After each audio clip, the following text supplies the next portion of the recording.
Larry avait 80 ans et vivait seul sur un petit coin de terre verdoyant, luxuriant, au milieu d'une ville qui ne cessait de grandir. De hautes tours grises s'élevaient tout autour de sa minuscule propriété, bloquant le soleil et remplissant l'air des bruits de moteurs, de chantiers et de sirènes lointaines. Mais sa terre restait intacte et défiant le temps avec éclat. Pour ceux qui passaient, c'était presque magique. Au milieu de la jungle de béton et de verre, la propriété de Larry ressemblait à un morceau du passé qui avait refusé d'avancer. Les oiseaux chantaient encore le matin. Un grand arbre se dressait au centre, ses racines s'étendant loin et profondément. L'herbe restait vive, douce et vivante, contrairement aux pelouses artificielles des parcs modernes. Pendant plus de 40 ans, des promoteurs immobiliers étaient venus voir Larry.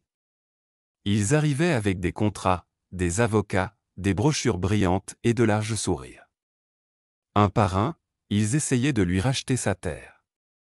Certains offraient des petites fortunes. D'autres promettaient de lui construire un appartement de luxe, avec vue sur le toit et tous les conforts modernes qu'il pouvait désirer. L'un d'eux avait même essayé de le flatter en proposant de donner son nom à un nouveau bâtiment. Mais Larry disait toujours non. Sans explication. Sans négociation. Juste un léger mouvement de tête, un poli « non, merci », puis la porte qui se refermait lentement. Des rumeurs circulaient au fil des années. Les habitants de la ville lui avaient donné des surnoms, le chêne têtu, le dernier fermier, voire le vieil homme fou à la maison verte. Certains le prenaient pour un paranoïaque.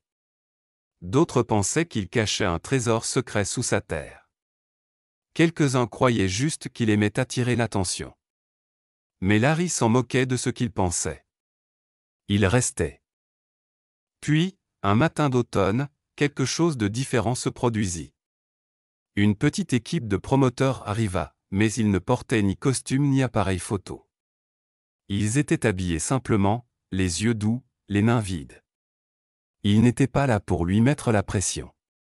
Ils voulaient simplement parler. Le chef du groupe, un jeune homme nommé Jason, frappa doucement à la porte en bois fané.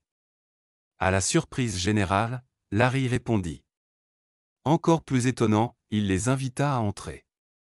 La maison était silencieuse, presque trop silencieuse.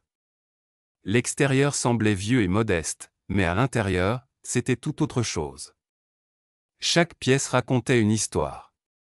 Le salon était propre et intact, comme si quelqu'un le nettoyait tous les jours sans jamais s'en servir. Des photos de famille ornaient les murs, leurs couleurs fanées par le temps. Une horloge tic-taquait doucement en arrière-plan, le seul bruit dans la maison. Puis vinrent les pièces. L'une était peinte en rose vif.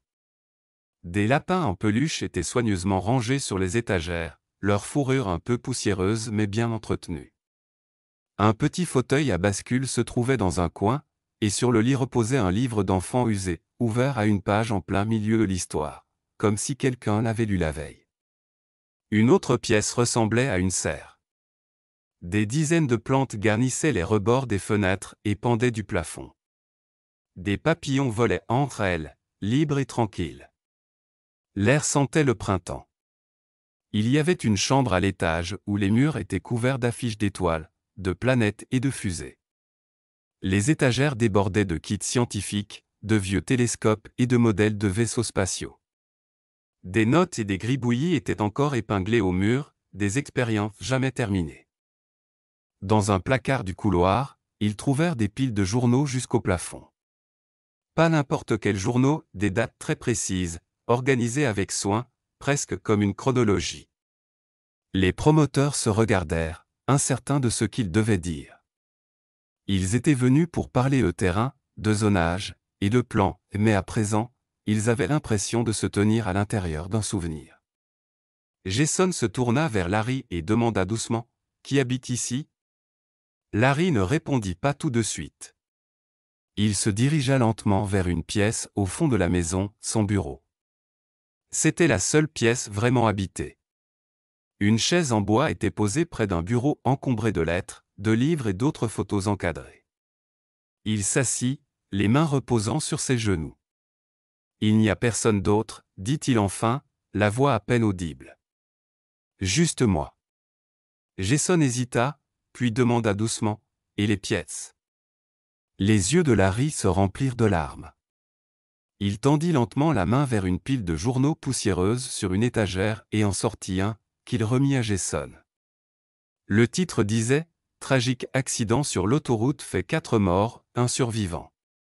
La photo sous le titre montrait l'épave d'une voiture. L'article, datant de plusieurs décennies, racontait une famille rentrant de vacances, une mère, 2 enfants, et un père. Le seul survivant, Lawrence F. Harper.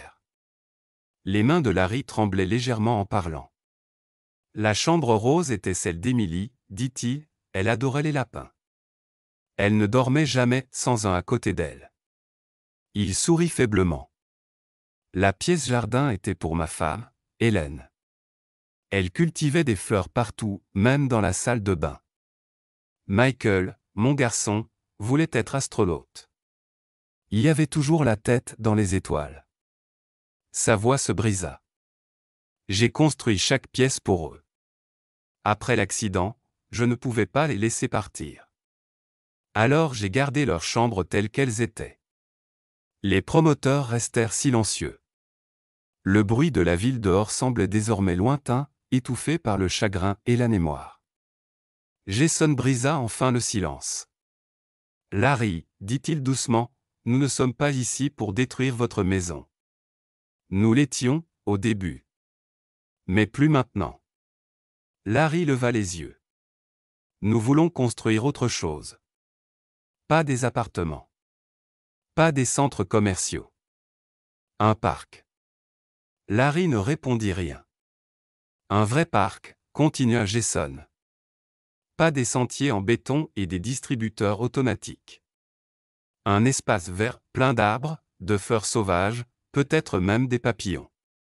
Un endroit qui ressemble à l'ancienne forêt dont vous vous souvenez. Il pointa vers la pièce jardin. Et votre maison, elle reste. Juste ici. Au cœur du parc. Les gens pourront passer, s'asseoir sous votre arbre, respirer l'air. Mais vos souvenirs, votre espace intact.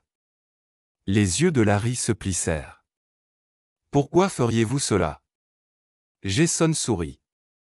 Parce que les gens oublient ce que c'est que de ressentir quelque chose de vrai. Votre terre, votre histoire, nous l'a rappelé. Larry s'assit, silencieux longtemps. Puis, lentement, les coins de sa bouche se relevèrent. Un sourire, petit mais sincère. Est-ce que ça ressemblera à chez moi? Demanda-t-il.